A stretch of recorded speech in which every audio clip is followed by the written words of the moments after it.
No, I was saying I just want to have a conversation with you now because I feel like,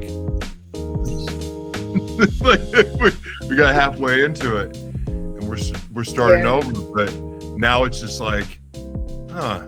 Now I feel like I know you a little bit. Now I feel like I can just have a conversation with you. Yeah. But these questions matter because they were like, your answers were so amazing. So the audience now that's tuning into this podcast is going, what the heck are you talking about? But ladies and gentlemen, we've had this amazing, wonderful conversation and getting to know more. And she actually taught me the pronunciation of her name because I made it up and I was way off. I'm going to try it now. Fine. I'm going to try it now. Okay. Aniedu. No. It's quite close. Aniedu. Aniedu. Aniedu. It's such a pretty name. I'm gonna get this right. I'm going to practice it in the mirror after this podcast is over. And so then I'm just going to hit you up on WhatsApp and I'm going to say your name over again. That's fine. No, I'm not going to do that. That would be borderline weird. Yeah. Well, I'm honored to have you here again. Likewise. Okay. So we have some amazing questions. We're going to get to know who you are, what you're all about. And since I already have a sneak peek and I better know who you are now, I'm even more excited to do this interview than I was already excited to do. And I want to tell you this, and I'm not going to repeat. I'm not going to repeat what I told you at the beginning of the last time we tried to record.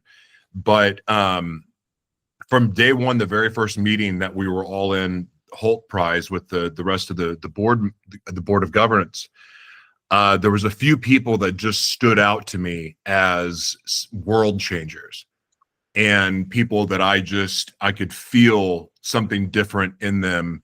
And I'm not going to say the other people's names, but you were one of those people.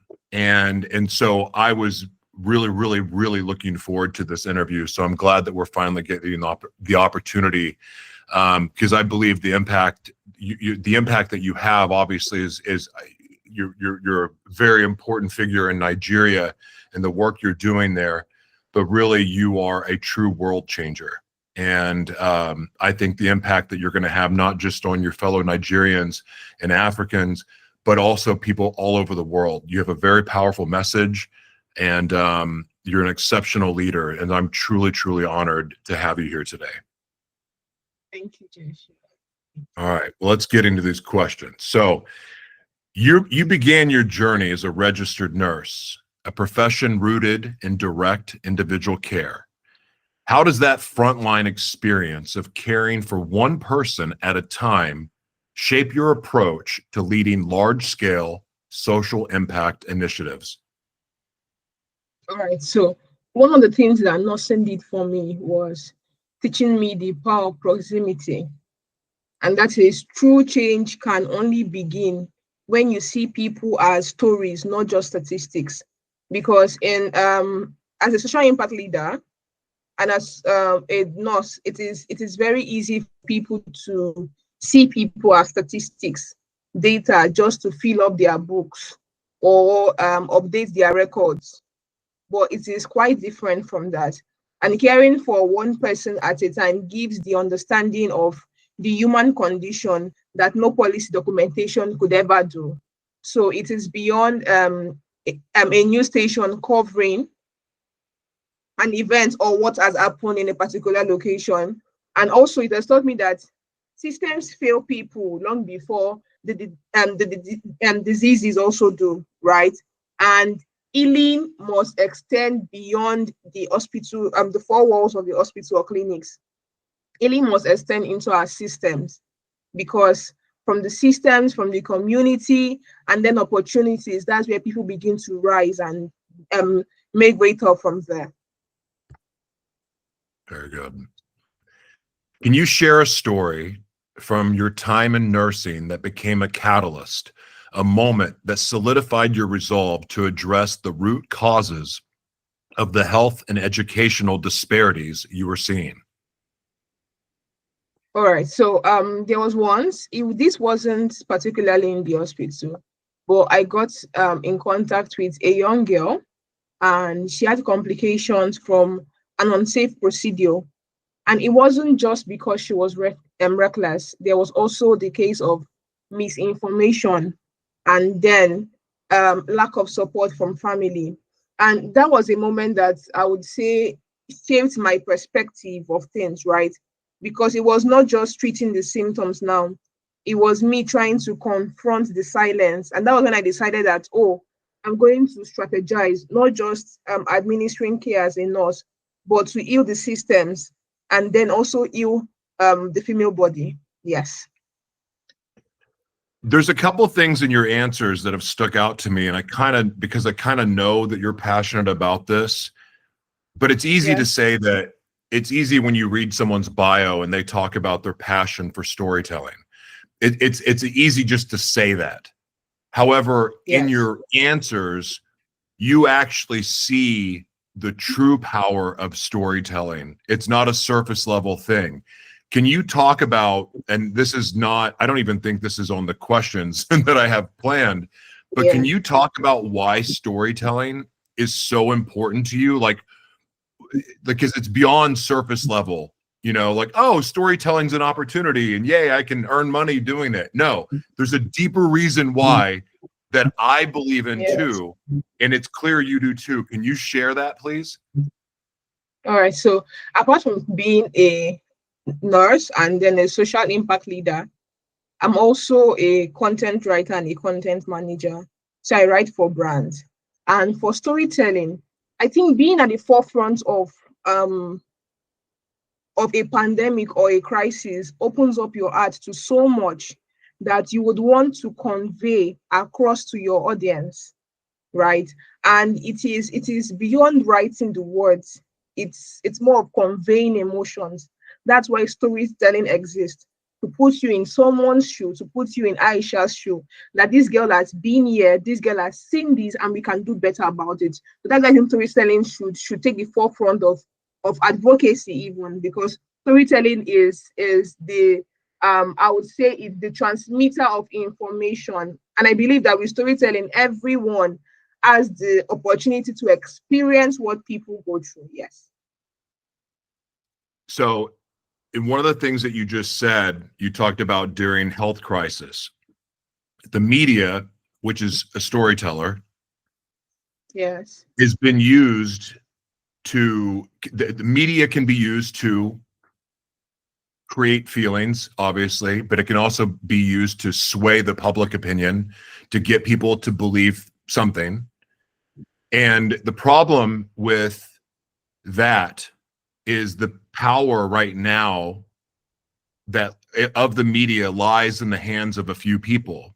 So you imagine that kind of influence that can be had over people, because when you have the power of the airwaves, you have the power to control, to tell the vision, television, programming. It all makes sense, right? Okay. But the reason why storytelling matters to me, and also to you in a different way, I want to say this, is that we have the same power to tell stories that the powerhouse media companies have.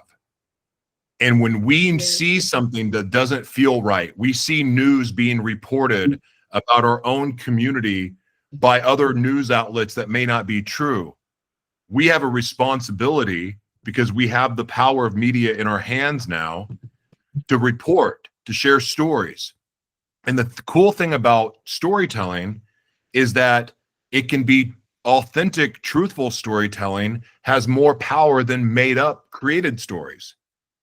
And so when we take that power, if we see things in our own community and we also see something on the news that may be completely different, we should report it. We should talk about it. But more importantly, outside of that, storytelling is a powerful vehicle for us to educate people on, like, hey, you know what? Maybe we're not so different. We deal with a lot of the same things people do. It can bring people together. Yes, I dare say that storytelling is one of the most, if not the most powerful tool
to actually express our opinions and then convey informations to people.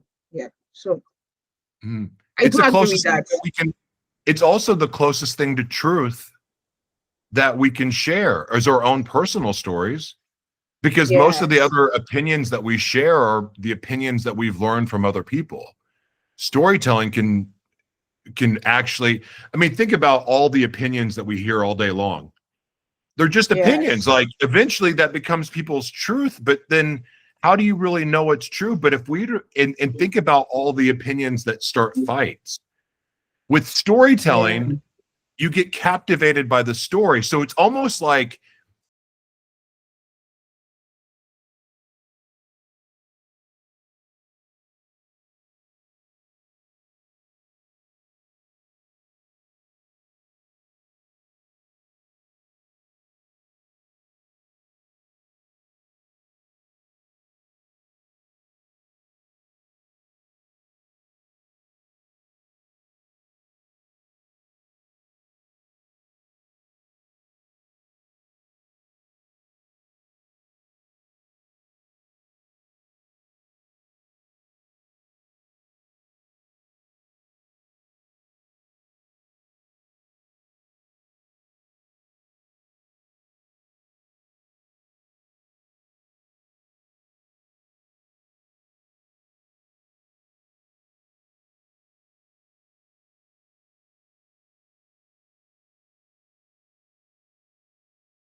even if you're offended by the story or you don't like the story, the fact that that may be a true story, you're more likely to go, wow, that's really interesting. I didn't see it from that perspective.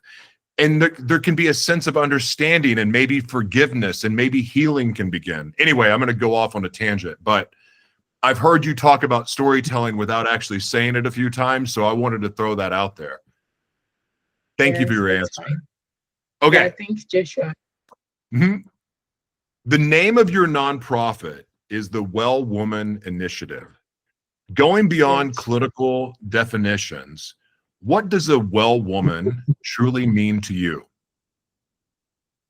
All right, so ideally what anyone would say if you ask them what the term well woman means to them is, the first thing they will say it means someone that is old, right? And which is very much correct, but in the sense of the Wellwoman Initiative, like I said earlier, I like to call it the Trinity of Transformation, right? Now that means there's a woman that is not just healthy in her body, but she's also confident in her mind, she's educated in thought, and then she's empowered in choices. So she has the ability to make good or bad choices for herself. Most times, I trust my women, it's good choices, right? And wellness for women is merely just the absence of disease. It is the presence of dignity, of opportunity and a voice to ensure that women don't just go to school, they do not just access healthcare, but then they are given the opportunity to thrive as an actual being. Yes. So that is what a well woman means to me. Someone that thrives holistically. What was the specific moment or observation that led to the founding of the Wellwoman Initiative? What gap did you see that you knew you had to fill? All right. So I grew up in the northern part of Nigeria, and it was a life-changing moment because I could see some of my colleagues or some of my fellow schoolmates who had to leave school to get married, who had to leave school to have children, who had to leave school because their parents could not afford it. Some had to leave school because they became ill and they could not just simply afford healthcare. So therefore, if they cannot afford healthcare, they cannot afford school. And that was something that stayed with me up until I grew up. And growing up, I still saw younger children around me who still went through that same cycle. And the thought of what can I do differently came. And it's opened up my mind to bigger things. Or what can I do? And that was when the idea of starting a non-profit for fellow young girls and women, not just to ensure that they go to school or they access healthcare, but then to cover these two things and then still present them with opportunities to thrive and lead as all humans. That was when the idea for the Wellwoman Initiative came about. Yes. Your dream, learn, become educational drive was a massive success, impacting students across 2 states in under 2 weeks. Can you take us behind the scenes of that incredible effort? What was the biggest challenge and what was the most rewarding moment? All right. So our dream, learn, become educational drive was a whole lot, right? Because we had a benchmark to impact 500 students. And one of the major challenges that we faced was securing funding and then finances, of course, because you can only impact, you can impact more when you have access to funds. And that was a huge challenge for us, trying to reach out to people, trying to we had a GoFundMe, we had a donation link where the public could donate and all that. So that was a huge challenge, but I'm certain we overcame that. Then something else was also logistics, because we had to move across 2 states for this particular event. And it was difficult moving resources across states while ensuring that every child was seen, Now we went beyond the idea of just reaching those children. It was not just, oh, we are trying to reach 500 students. That was not just a number for us. That was an opportunity for us to see these children, and that was what we did. And I think one of the rewards then was it was just simple, the act of seeing these children eyes light up, right? So their eyes lit up because we shared out school bags, school uniforms, school books, pencils, supply materials, stationaries. We gave all that out to children. And I think that moment where there was joy, it just reminded me that impact is not merely just measured by numbers. It is also by the footprint and the spark you leave behind. Yes. Thank you. Such a good answer. As a zonal head, excuse me, as a zonal head for the Holt Prize, you mentor young innovators. How do you guide them? How do you guide them to build solutions that are not only clever and entrepreneurial, but also deeply empathetic and sustainable? All right. So one of the things I tell young people I mentor is that innovation without empathy is disruption without direction. So you cannot be an innovative leader if you do not understand what the people you are leading are going through, if you're not empathetic towards them. And that is you are exploding without having a direction of what you're doing. That's one major thing I tell people I mentor and young organizations I work with. Now, the first thing we do is simply the idea that we start with people. It is beyond numbers. I think that's one thing I'm very passionate about. Impact is beyond numbers. Start with people. Like, there are actual people that need our actual help. So start with people. What their pain points? What is their dream? What is the context of their problem? And then build ideas around that respect humanity in as much as you want to solve their problem. So yeah, that's how Holt Prize innovators to lead with empathy and then sustainability, of course. Can you share an example of a youth-led innovation you've supported through the Holt Prize that gave you a profound hope for the future? All right, so I am the zonal head of SDGs in the southern part of Nigeria, and I've worked with an organization, a small team rather, that worked on education of young children in public schools about the Sustainable Development Goals. And of course, the first thing I would pinpoint, and I did pinpoint, was the sustainability. It is not enough to speak to children. It is not enough to disperse information verbally. How would you ensure that in the next 5 weeks, in the next 10 weeks, in the next 1 year, these children still remember what you said? So it was a very fulfilling moment watching them merge their compassion with ingenuity, right? And that was when I realized that if we had more people as these teams come up to ensure that not just education alone, but innovation, to ensure that their minds equipped, trust me, Africa will be great again. Nigeria will be great again. Yes. That's it, Joshua. I know. I'm just I'm processing what you said because I'm so excited about coming to Nigeria for the first time, getting to work virtually with Nigerians for the last 10 years has been one of the more special things of my life. Just the people, the heart, the soul, the spirit of the Nigerians I've been able to work with. And so to hear you say, to making Nigeria great again,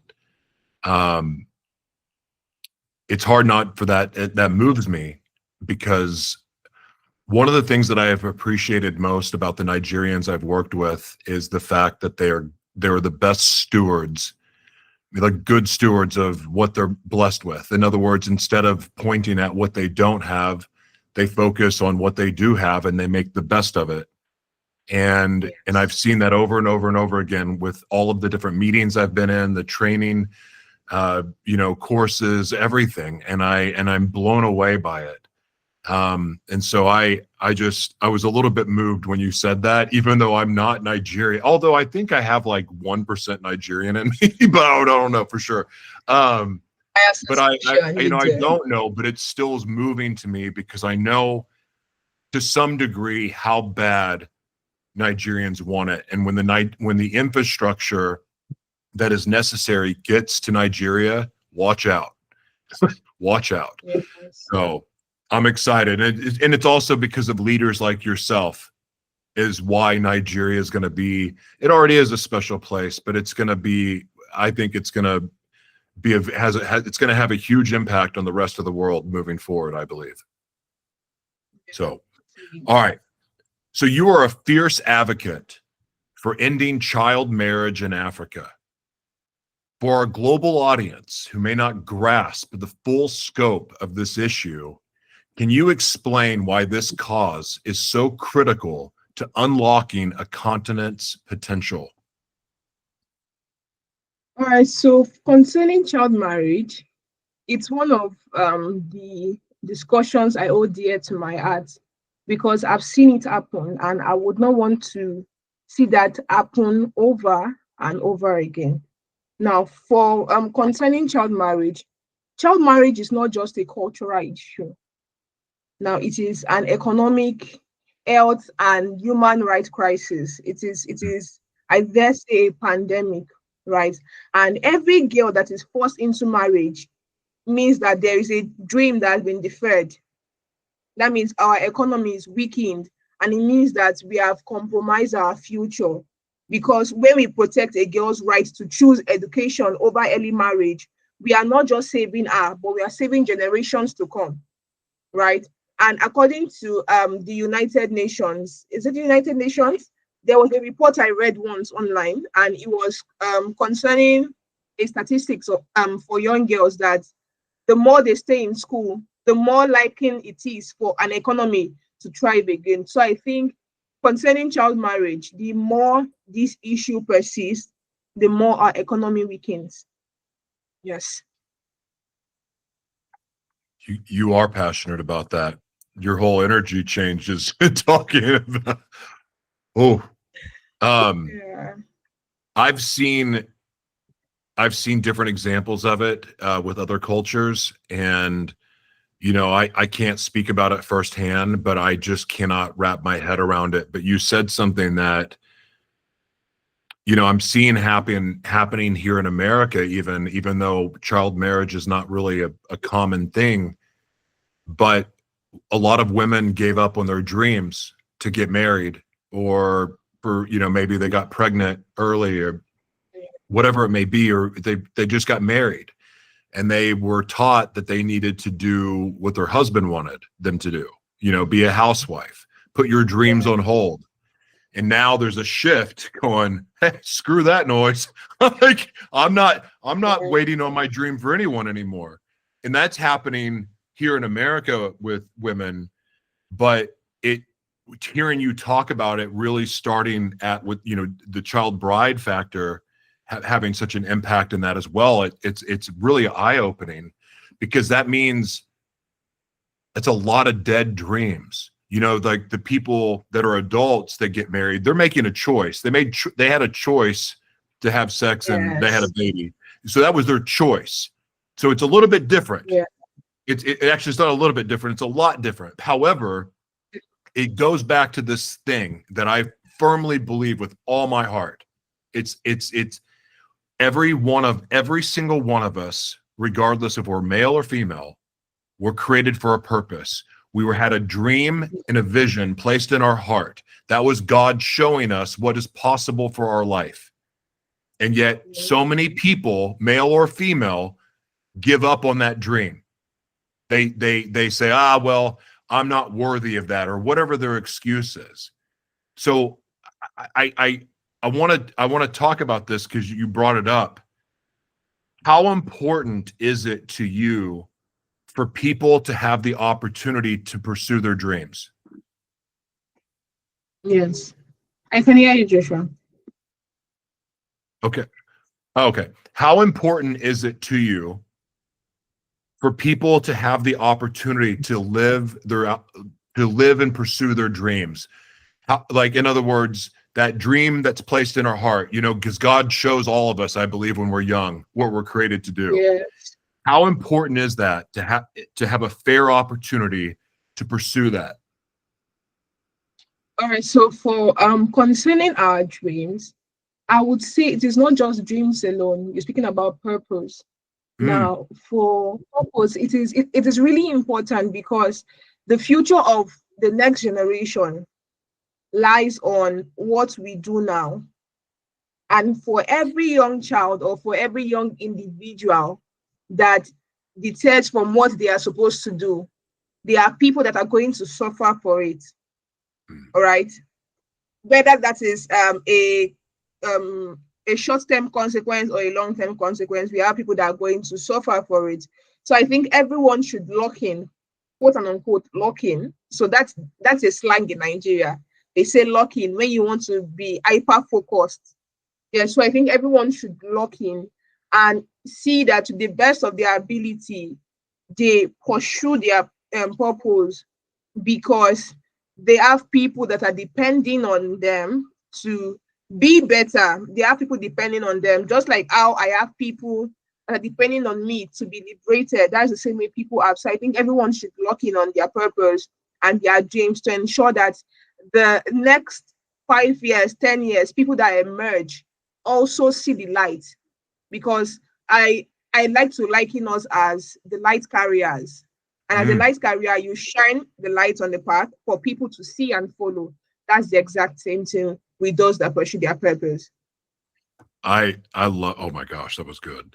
I don't believe that God created us to fail, meaning, but that's part of the game of life, is that if Yes. we choose, when we surrender for the purpose that we're created for versus all the other stuff that we're doing, when we surrender to that, even though it's so hard and it's so challenging and it's so impossible feeling, we can't fail. Like, that's Yeah. part of it, because that's where we see the miracles happen when we do something every day to step into faith, like to stretch our faith, to challenge our faith, to say, okay, God, I trust Definitely. you. And we take that step. Guess what? We see a little miracle. And then we take another leap of faith. Especially if we're being led to take those leaps of faith, we're not going to fail. Sure, we may fall on our face.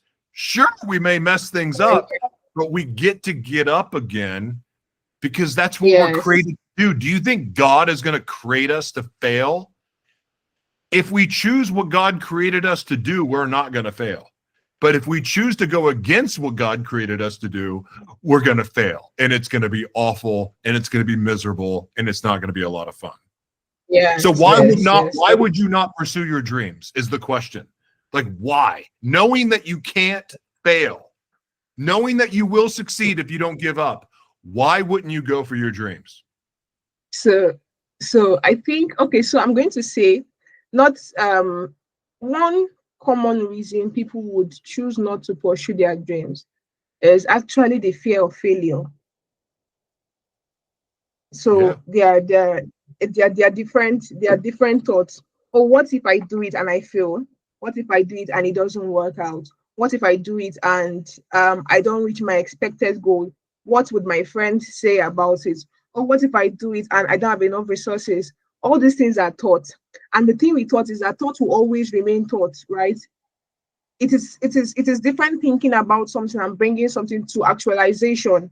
That's why I'm very big on acting. Like, go, let your emotions catch up with you. Simply do your stuff. Your emotions will catch up with you later along the way. Yes. Love that. You're Thank building you, your Joshua. brand. You're building your brand as a global youth voice. What is the one Yes. message you believe is most urgent for world leaders to hear from the youth today? All right, so I'm going to speak based on, I would say, a prophecy to my future, right? I've not had the opportunity to enter those big rooms yet.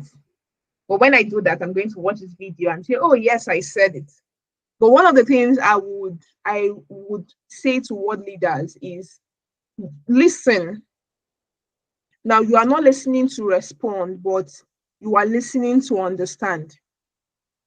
Because I think one of the things that is very rampant now is that youth are misunderstood. That's why you should listen and listen and listen again. We are not demanding for inclusion as a sort of charity. We are not asking for it. We are demanding for it because it is a necessity. We deserve to be at the table. We deserve to speak. Our voices need to be heard, right? And we are not just the leaders of tomorrow. We are both the leaders of tomorrow and then the conscience of today.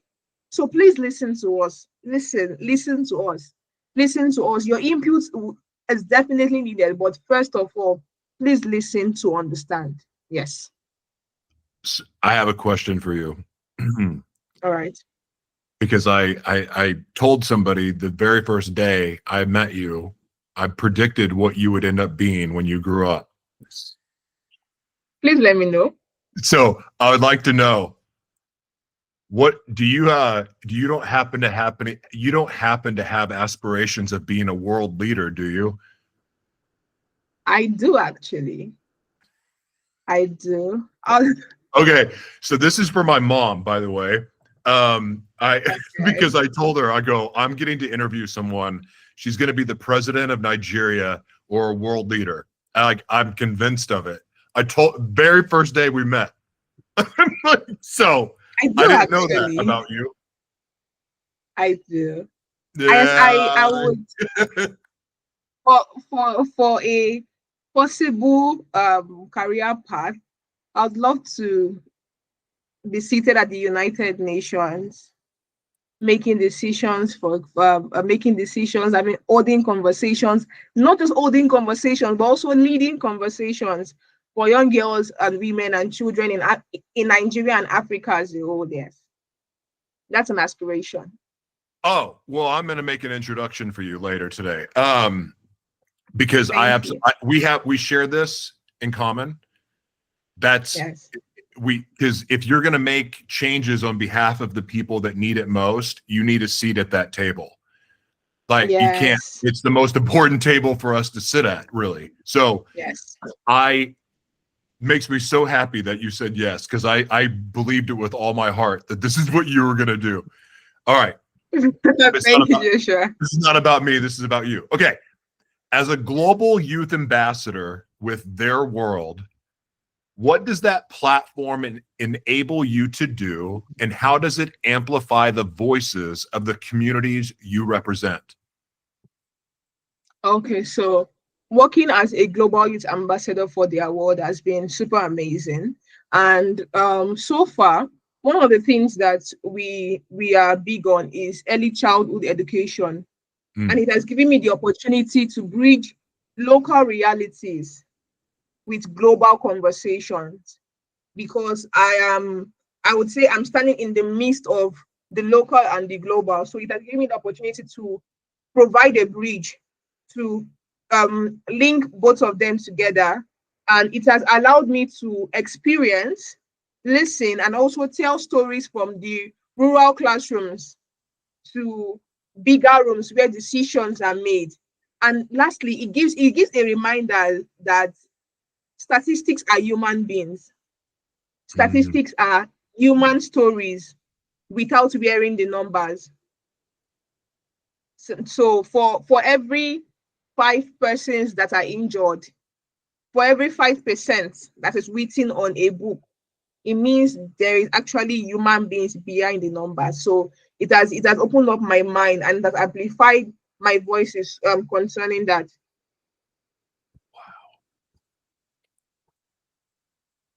Very cool. Storytelling. Well, we already talked about this, but I do want to ask. Yes. We talked about storytelling. Actually, no, I think that may have been in the previous one. No, never mind. It was this one. Never mind. Okay. Yes, it was. So this podcast That's is called right. The Legacy Architect. As you build your own legacy and empower others to build theirs, what does that Yes. word, legacy, mean to you personally?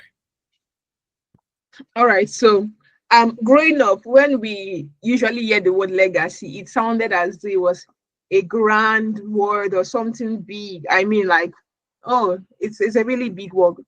But growing up, I've come to realize that legacy is not grand speeches that you make for Mm, just for the sake of speaking. Legacy is actually continuity, right?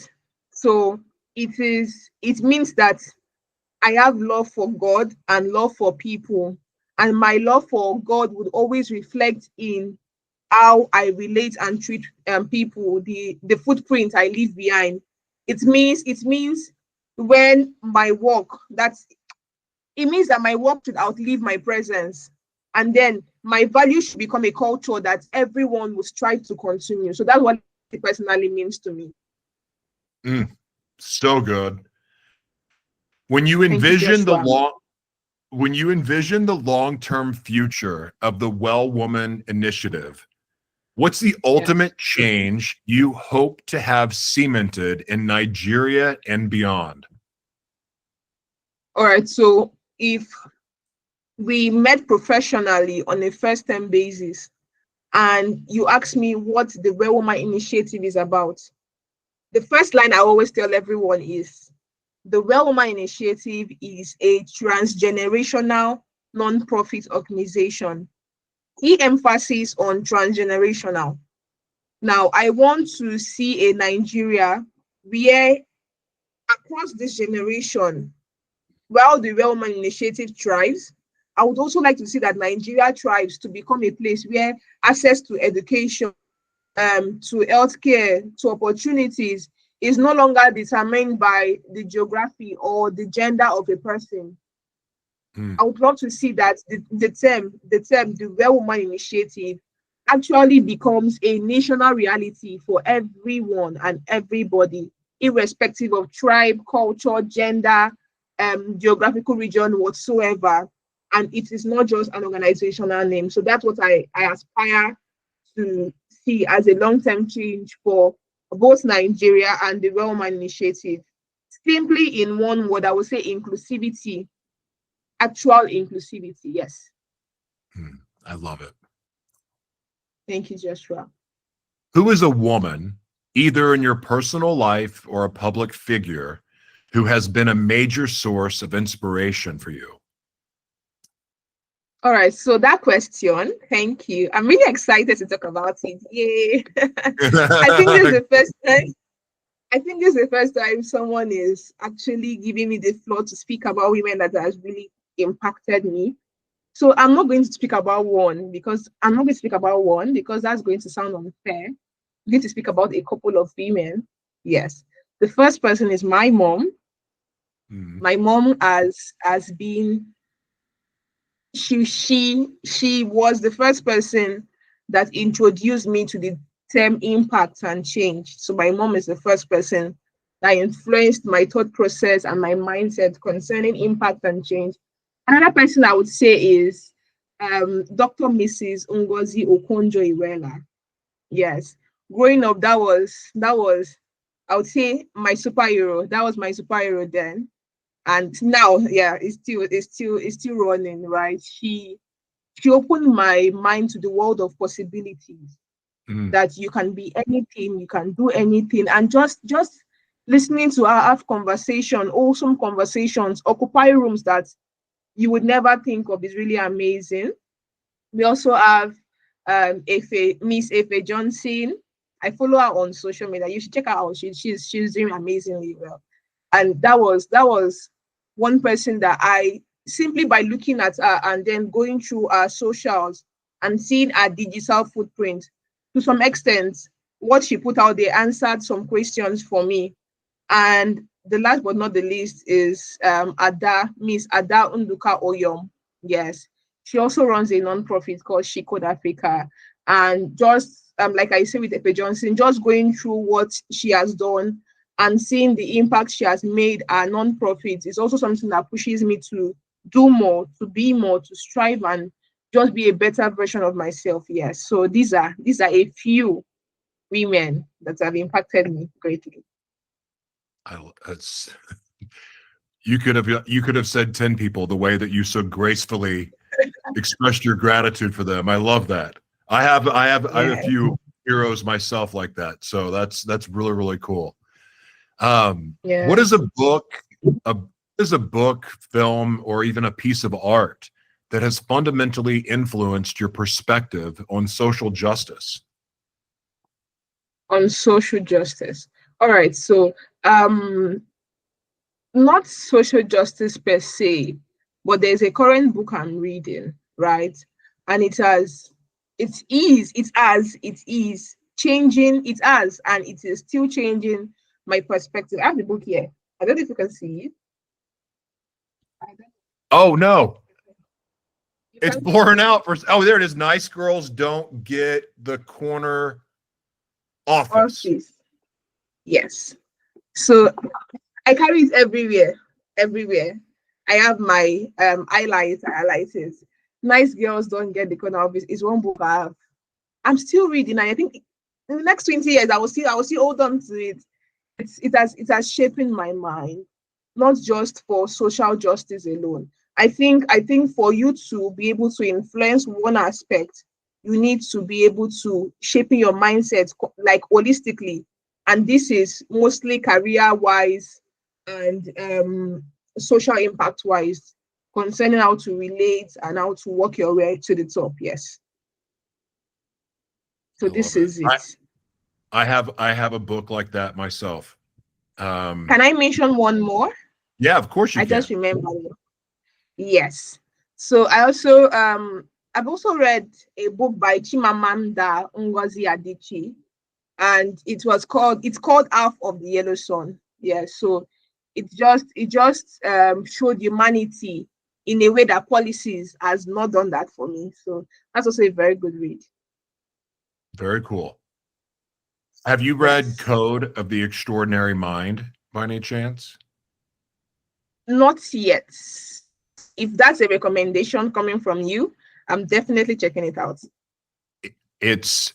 I read it many years ago, and to me, it was the most amazing book ever because it convinced me that the dreams I was having, the visions, that I wasn't crazy.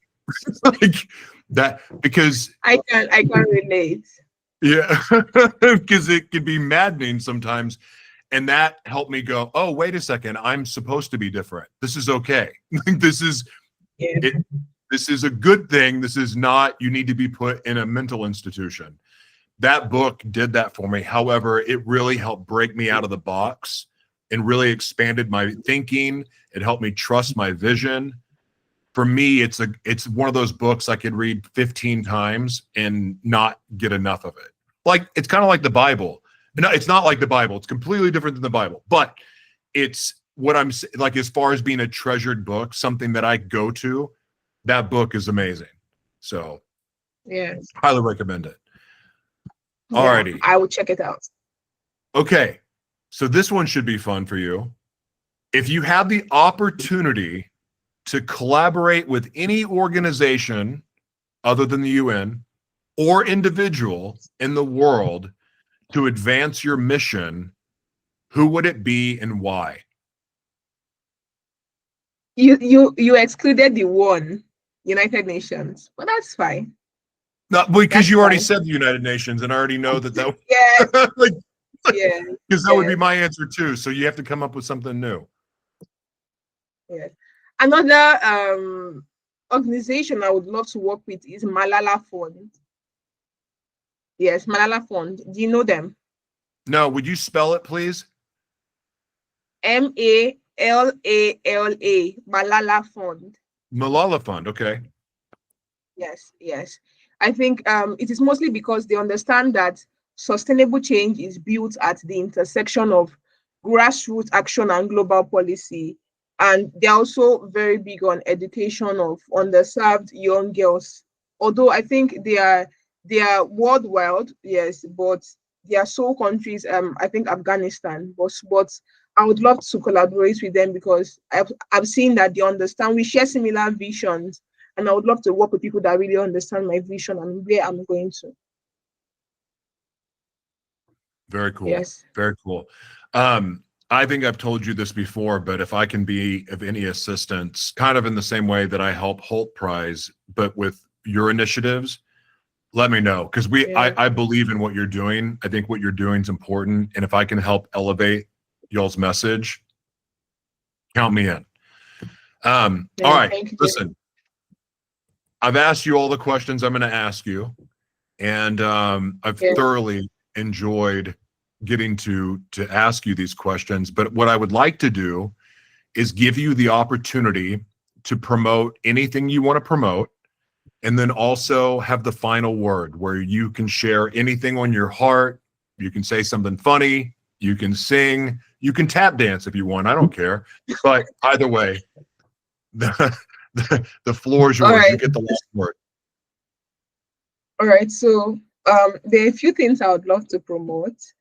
First of all, my nonprofit is open to work with any other non-profits that is open for collaboration, expansion, not just Africa per se, even on the global stage. We are very much open.